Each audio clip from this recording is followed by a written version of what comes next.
أعوذ بالله من الشيطان الرجيم بسم الله الرحمن الرحيم والصلاة والسلام على سيدنا ونبينا وحبيب قلوبنا أبي القاسم المصطفى محمد وعلى آل بيته الطيبين الطاهرين الحمد لله رب العالمين الحمد لله الذي جعلنا من المتمسكين بولاية سيدي ومولاي علي بن أبي طالب والحمد لله الذي هدانا لهذا وما كنا لنهتدي لولا أن هدانا الله بسم الله الرحمن الرحيم رب اشرح لي صدري ويسر لي أمري واحلل عقدة من لساني يفقه قولي. In the name of God, the most beneficent, the most merciful, we ask Allah to send His greatest peace and blessings upon Muhammad wa ali Muhammad. Allahumma salli ala Muhammad wa ali Muhammad. We praise Allah for all the blessings He has given us, and the greatest blessing being that He allowed us to be of the ones who remain steadfast, dedicated, and loyal on the path of our Master after the Prophet, the commander of the faithful, the prince of the believers, the protector of the Prophet and his message, Imam Ali ibn Abi Talib alayhi salam. We praise Allah for this blessing and every blessing, for without Allah, we would have nothing. Assalamu alaikum, my dear respected brothers and sisters, wa rahmatullahi wa barakatuh. Tonight, we're here to continue our conversation on the vision of a virtuous community.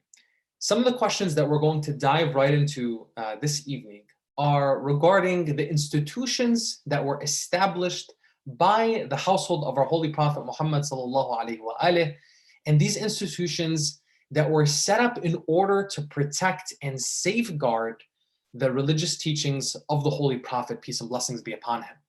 You see, with Ahlul Bayt alayhim salam, their vision was not merely to hand down the religion to individuals in their own personal capacity, but rather through the collective of individuals that would form organizations and institutions, one that would have systems and processes that would be self-correcting in some sorts as well. These institutions and these organizations would be fundamental in protecting, preserving, and safeguarding the religious teachings of the Prophet and his household. We're going to be covering these three institutions, being the Islamic Seminary, Al-Hawza Al-Ilmiya, the mosque, and what would also be Al-Husayniyas that would develop from the mosques or the centers, and then the system of Marja'iyya and Taqleed, and then finally, out of the system of Marja'iyya, the concept of Khums. So the questions we're going to be asking are: one, what is the Hawza and how did it begin? Secondly, what is the historical significance of the mosques and the Husayniyas? Thirdly, what are the substantive requirements of the Marja'iyya? How does the system of Marja'iyya work? And how does taqleed take place from the mukallaf, as in the individual who is of age? What is their option when it comes to taqleed, and how do they go about doing that? And then finally, what is the social and political importance of khums? Not just merely it being as an obligation religiously, but what kind of dimension does it add for the followers of Ahlul Bayt alayhim salam socially and politically? So we're going to jump right into the first question when it comes to the Hawza. Al-Hawza al-Ilmiya, as we touched upon in the previous nights, especially last night, we touched upon this briefly. When it came to the establishment of the Hawza, the religious education from Ahlul Bayt alayhim salam, the Imams actually started the Hawza. And this started way back with the time of, especially at the time of Imam al-Baqir, Imam Jafar al-Sadiq alayhi salam.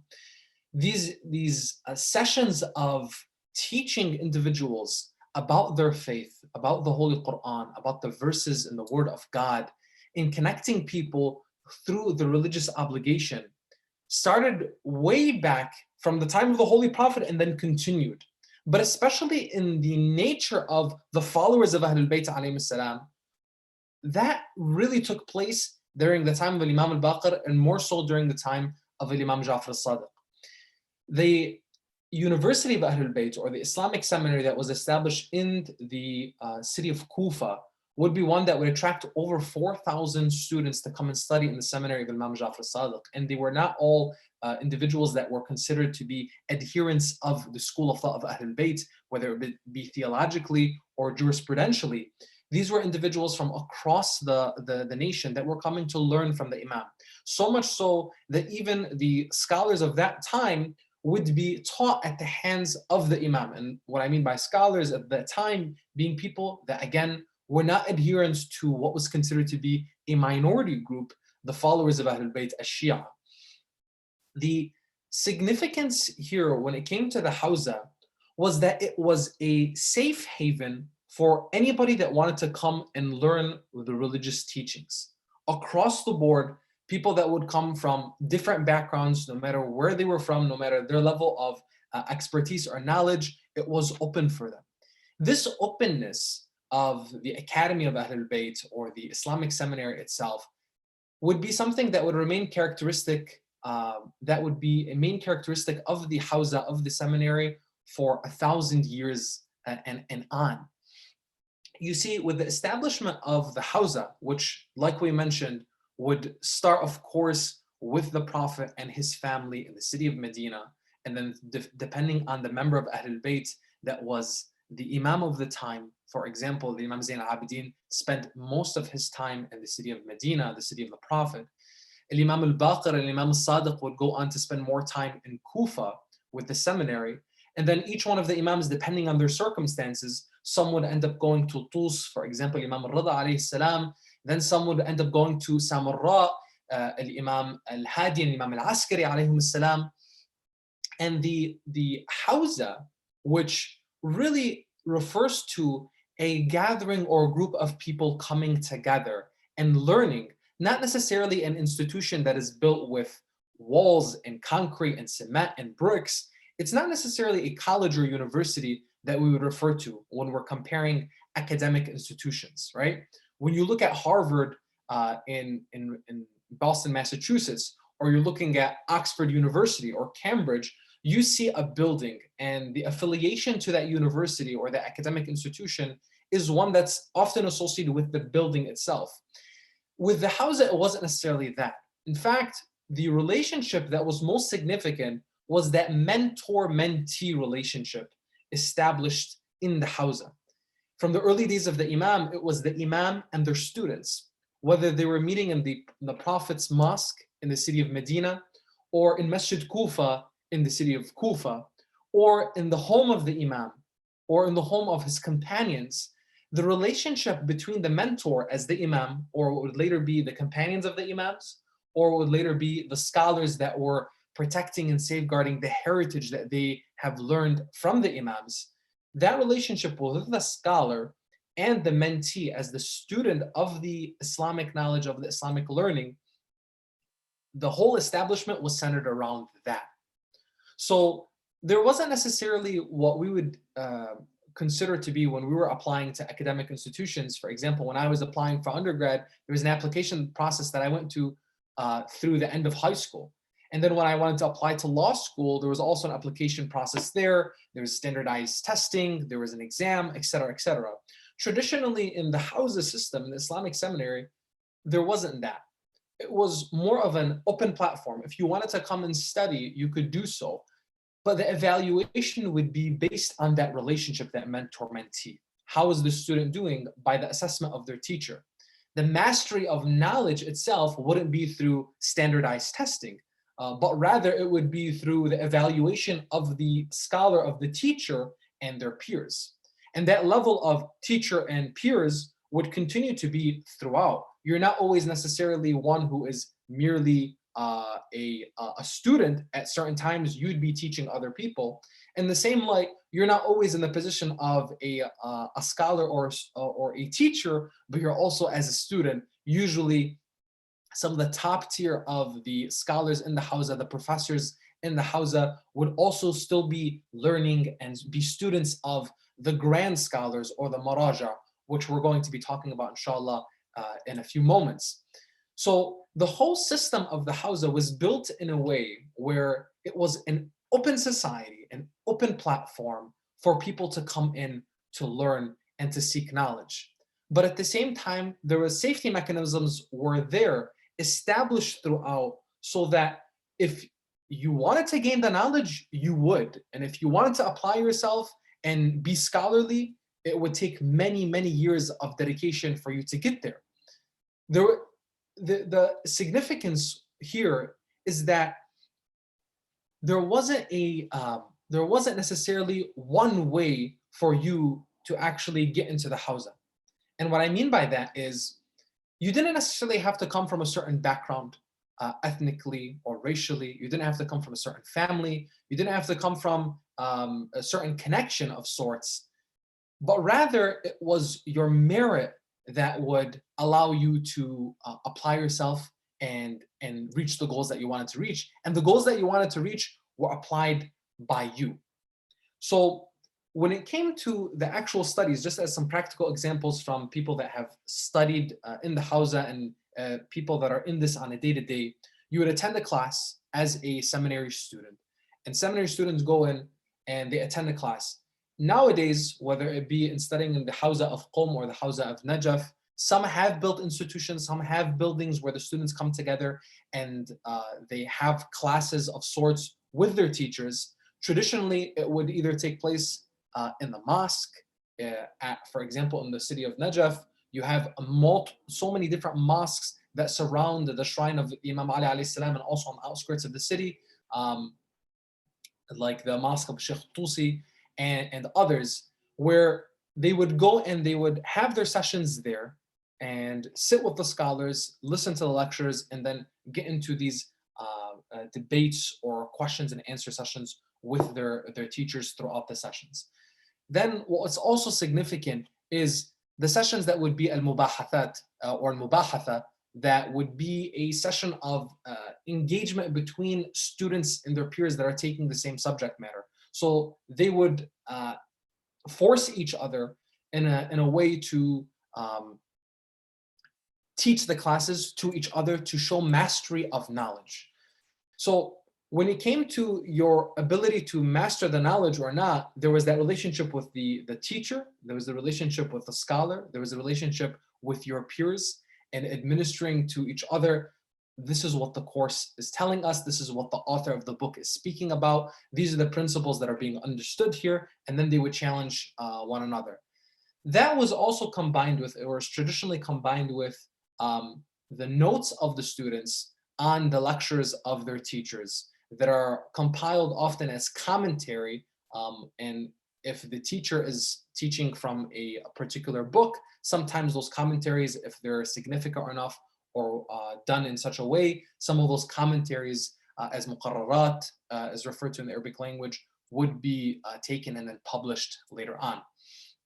The system of the Hawza is so beautiful, and especially when you see it firsthand. As a visitor of the holy city of Najaf, I've had the ability to go and see some of the classes that the students were having and of varying levels, whether it be introductory classes or intermediate classes or even bahth kharij classes. Just going in there and just observing with myself and some of the other students and professionals that have gone on some of these visits and retreats that we've had. For example, with the Mainstay Foundation, it's coordinated over the past few years something called the Najaf Retreat, and that gave the ability to students and professionals from the United States, Canada, and the United Kingdom to go and see firsthand how does the Hawza work, how do the students engage with the scholars, to allow them as young professionals coming from overseas to experience dialogue and engagement with the scholars firsthand, whether it be the students of the Hawza, the teachers and professors of the Hawza, or even the visitation of the Maraja themselves, and being able to benefit from their wisdom and their guidance. Now, moving from the institution of the Hawza itself, like we mentioned, this was one of the foremost institutions in producing individuals that would continue to safeguard and protect the faith. The Imams believed so much in education, and that was why there was a continuous emphasis from Imam to Imam on the establishment of this institution of the Hawza, in it being one that disseminates knowledge and teaches people and gives people the ability to learn about their faith and then go on and teach other people as well, so that people can have this ability to understand what is their obligation before Allah subhanahu wa ta'ala. Now, the second area, which is also to a certain extent connected to the Hawza, but more on a social and spiritual level, is the institution of the mosque. Now, mosques from the very beginning of Islam were extremely significant. For one, they were the establishments where people would go and they would pray. The mosque itself is being the house of God, the house of Allah subhanahu wa ta'ala. People would go there as a sanctuary. People would go there to be able to connect themselves to their creator and then also connect themselves to the rest of their community. With the mosques, you have mosques that started from the very beginning with the Holy Prophet in Masjid Quba and then the Masjid al-Nabi in the city of Medina. And then other masajid, other mosques would be built like Masjid Ali, Masjid Fatima, Masjid Salman al-Farisi, amongst others. These places were first and foremost places to worship, places to be a sanctuary for people to turn themselves to God. But at the same time, they also brought people together, not just in prayer and congregation, but for celebrations, for commemorations, for funerals that would take place when people would have a tragedy in their family. They would bring them to the mosque, they would pray upon them. The functions of the community, of the Muslim community, centered around the mosque. In their happiness, in their joy, and in their sadness, and their sorrow, the mosque was a center point for people to come together. And during the history that would develop for the followers of Ahlul Bayt, especially experiencing different ruling authorities that would treat them heavy-handedly. With the Umayyads, the Shia, for example, experienced a time where they went from the tragedy of Imam al-Hussein alayhi salam in Karbala to the quelling of the revolts that would take place during the lifetime of Imam Zayn al-Abidin alayhi salam by different factions in the Ummah. And then those would continue into the life of Imam al-Baqir alayhi salam. But you would find that the life of Imam Ja'far al-Sadiq alayhi salam, you would have the transition between the Umayyads to the Abbasids. Not that this was a peaceful, handover of power. To the contrary, it was brutal, it was vicious, it was bloody. But there was a war between these two groups to see who was going to stay in power. Because of the focus of these ruling authorities and these political parties were at each other on that level, it allowed for a space for the followers of Ahlul Bayt alayhim salam, particularly the Imams, to educate and teach their followers. So that's why you will find during the lifetime of Imam al-Sadiq alayhi salam, he had many, many thousands of students and people that were learning from him and benefiting from him directly. But then, for example, with his son, Imam al-Kadhim alayhi salam, and with the rise of the Abbasids, that was suddenly changed. And for the vast majority or a very good portion of the life of Imam al-Kadhim, he was imprisoned. This is the Imam that is known for being one who, when Allah subhanahu wa ta'ala tested him with the situation, and he went through this trial, went through this tribulation, he turned to Allah subhanahu wa ta'ala as soon as he was in prison, and he said, "Oh Allah, I asked you to give me more time to have with you and move away from the distractions of the world, and you gave that to me, so thank you." This is the Imam who experienced this, but at the same time as the Abbasids, though the Imams were able to transition and adapt to any circumstance, there were certain practical ramifications of that.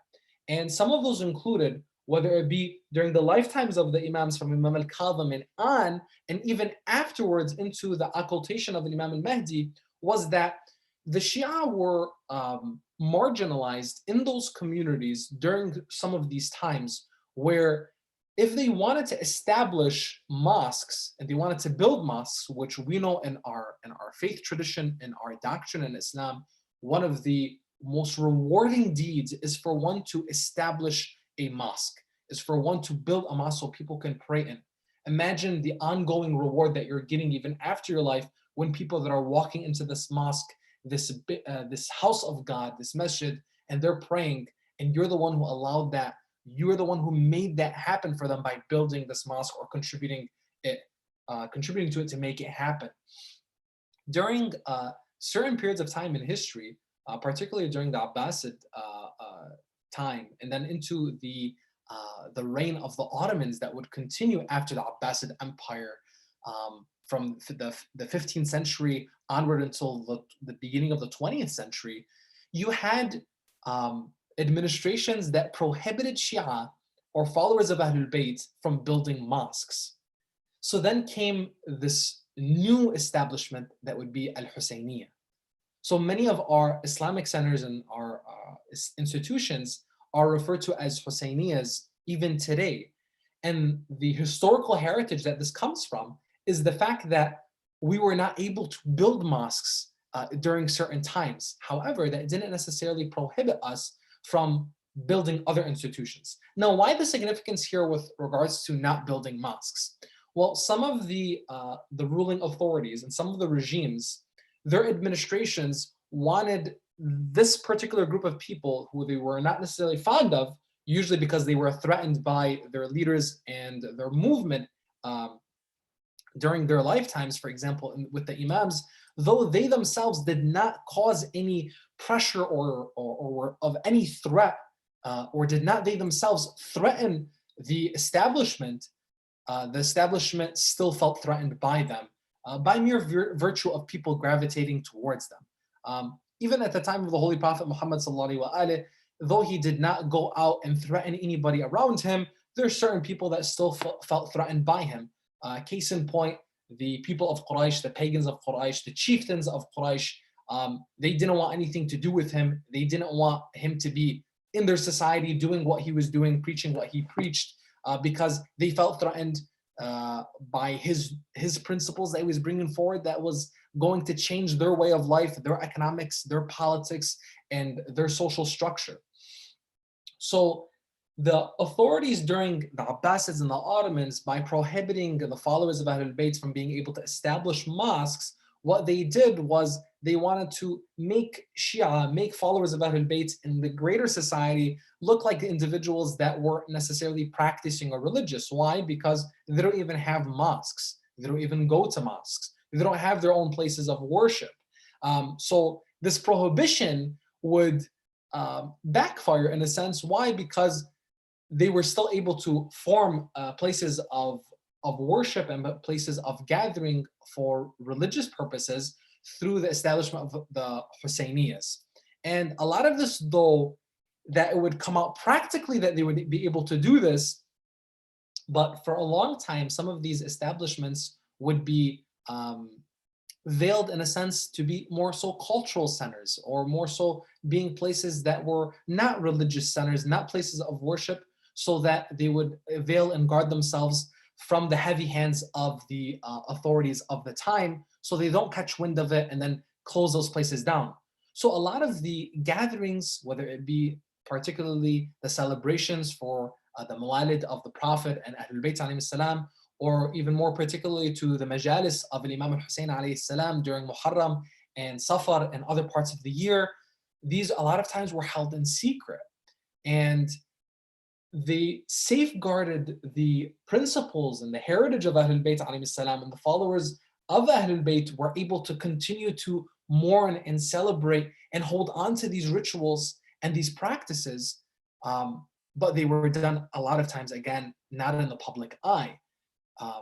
And we owe it to these individuals, from the imams themselves onto their followers and their companions of their time and onward, for making these sacrifices where we still hold on to our faith, we still hold on to our religion because of these individuals and the sacrifices that they made a commitment that even if they had to do things in secret, and even if they had to lay low, and even if they had to stay under the radar, they did so, and they preserved our faith and preserved our principles, and telling us the narrative of how did we get to where we got here today.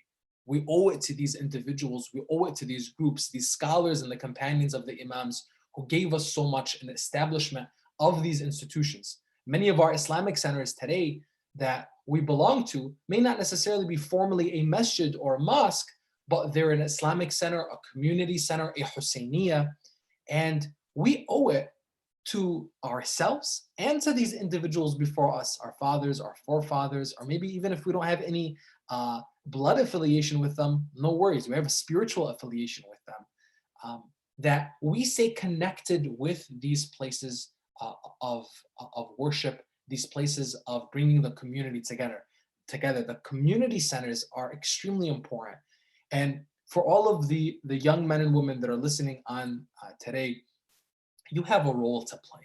You have a place in these Islamic centers, in these community centers. And though at times there are challenges definitely with any organization and any institution, any establishment, that's just the nature of the way organizations work. The key is for us to keep the big picture in mind. The key is for us to really think about what is my contribution here? If there are certain things that I don't like that are happening, how can I better it? How can I add in a positive way?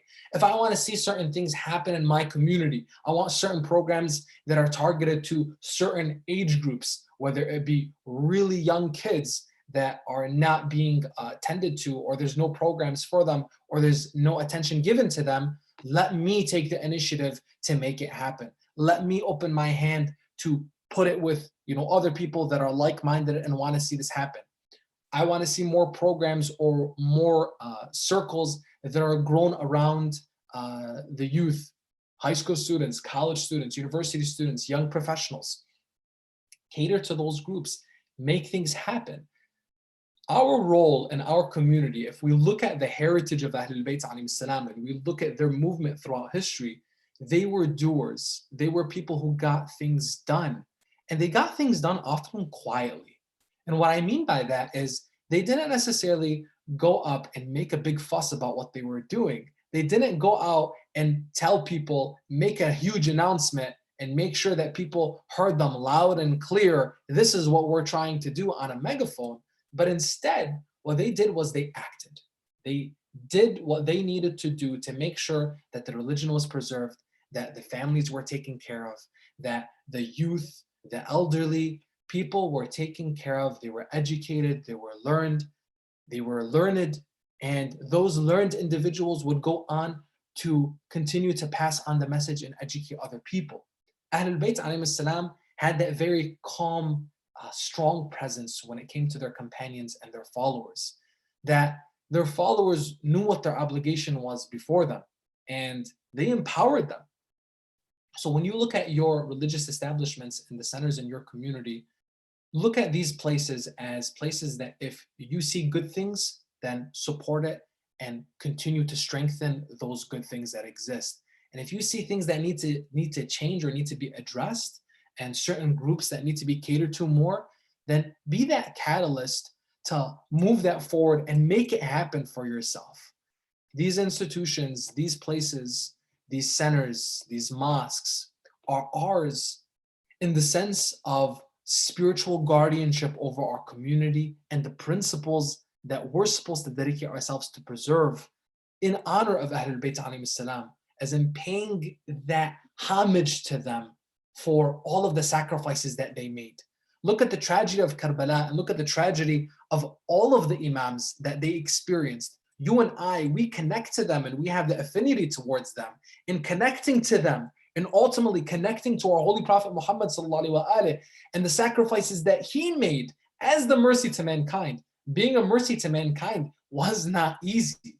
Being a beacon of light to everybody, friend and foe alike, was not easy. You and I, brothers and sisters, if we don't have challenges today, we're not going to grow an affinity with Ahlul Bayt alayhim salam.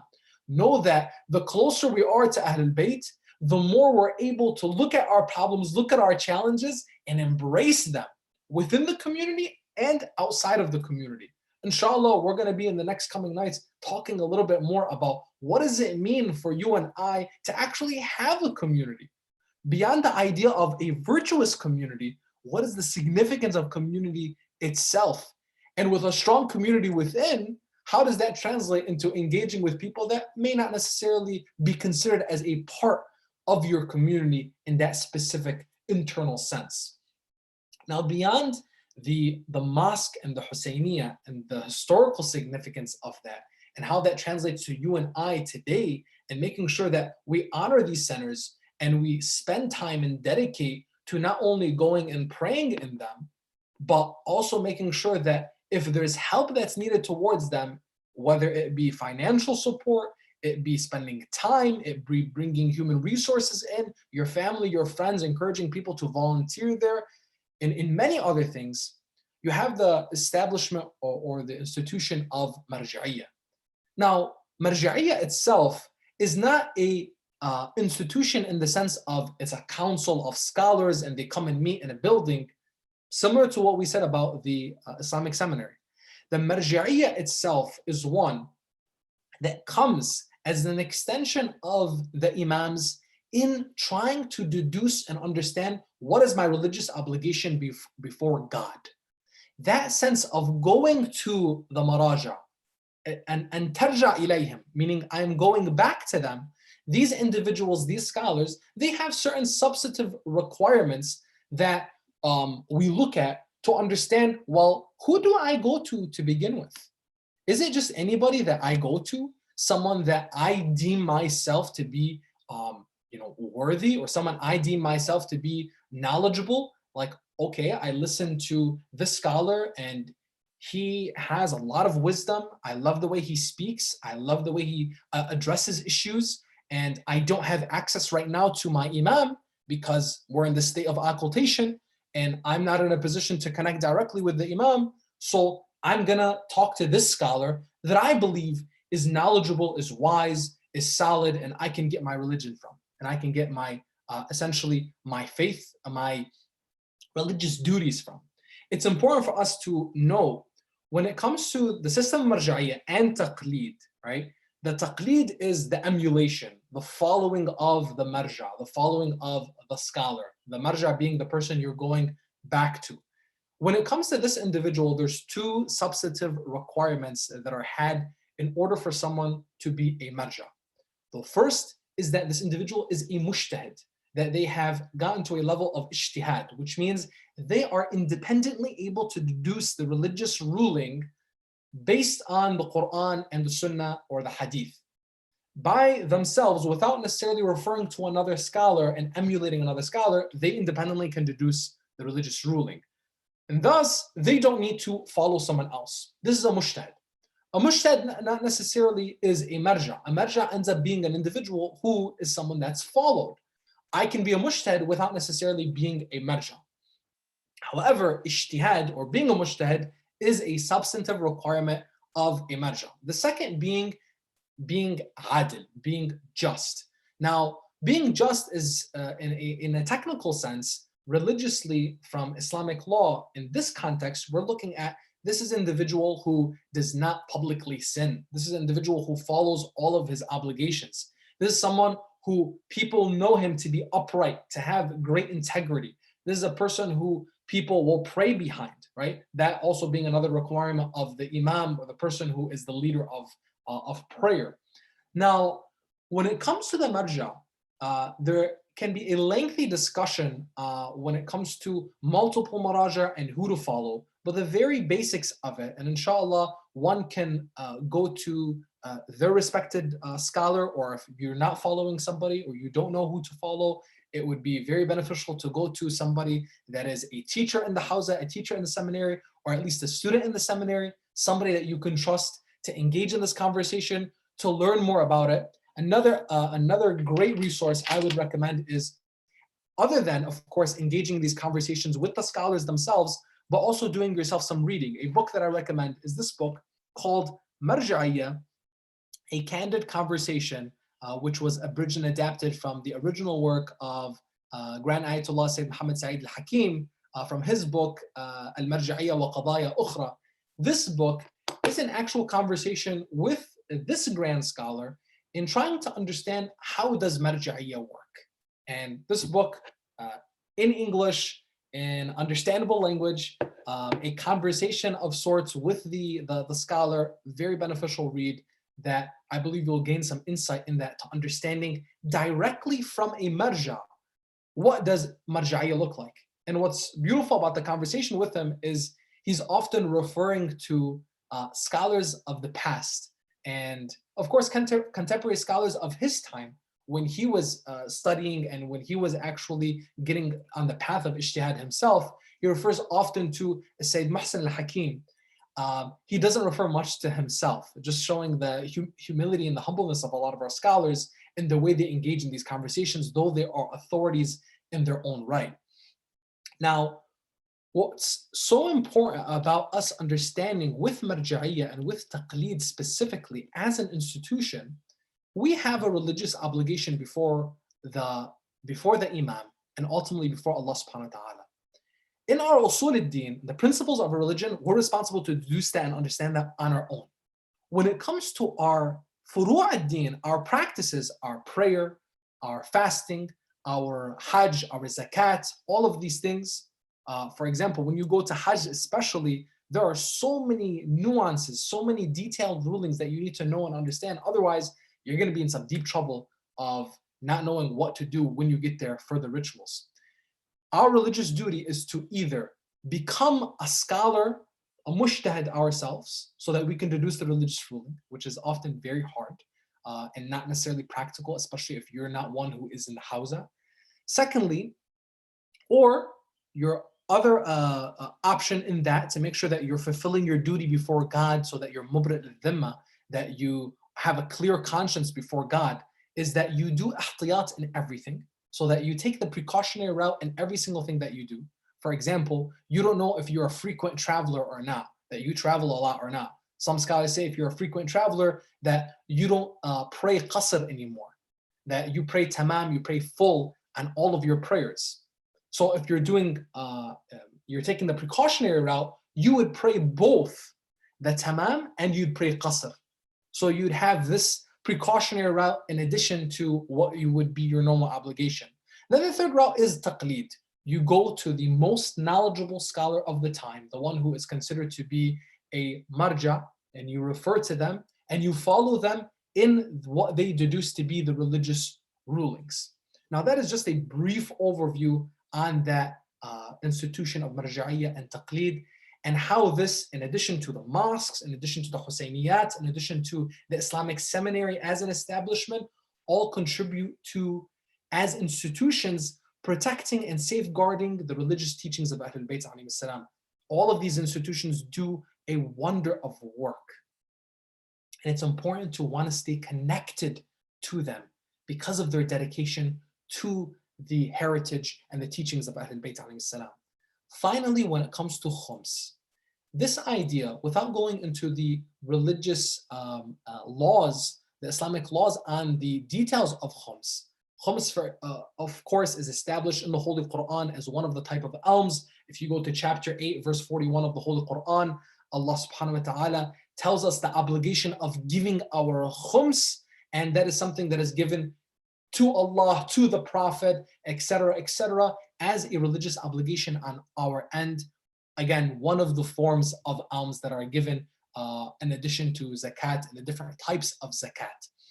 With khums, I wanted to just mention this, and we'll finish here, is the social and political significance of the institution of khums is that throughout history, it allowed the marja'iyya, it allowed the Islamic seminary, al-Hawza al-Almiyya, and it allowed the community centers and the Islamic centers that were established for the followers of Ahlul Bayt when other religious institutions did not allow the followers of Ahlul Bayt to enter and did not allow them to be considered to be part of their community, depending on the ruling authorities and the regimes and the administrations of that time that minority Shia Muslims were living under. It allowed for the Shia community to be autonomous and independent from those authorities. And what do I mean by that? The marja'iyya would not be compromised. Why? Because it had its own self-sustaining model. The self-sustaining model was established through the institution of khums.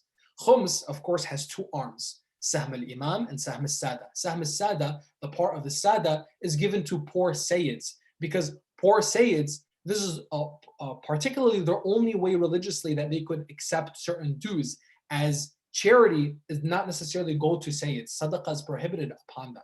So this part goes to poor Sayyids. The second part is Sahm al-Imam, which is used and administered by the marja'iyya, by the marja that you're giving your khums to, for these religious projects that safeguard the institution of Shi'ism, that safeguard the religious group, the Islamic seminary, the mosques, the centers, the charity projects, the community work that's done, whether no matter what part of the world it's in, these are administered by the marja, and the power of this tool itself allows this establishment, the leaders of the faith, during the time of occultation, to keep themselves at a distance from authorities that may try to influence them.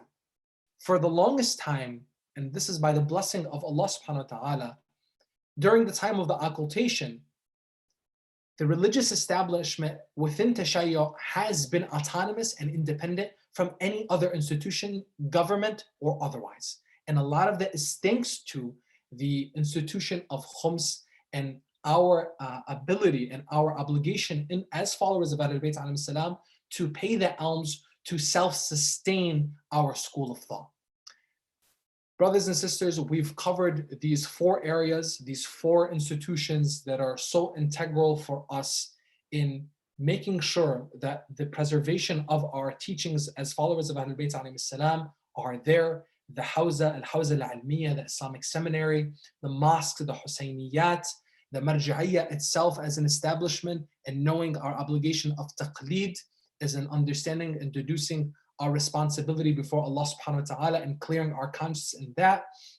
And finally, the institution of khums that allows us that social and political edge in being autonomous and independent from governments or any other authorities or oppressive regimes or groups that would try to influence the teachings of Ahlul Bayt and their followers. وأن with that, وهذا والحمد لله رب العالمين وأفضل الصلاة والتسليم على نبينا محمد وعلى آل بيته الطيبين الطاهرين.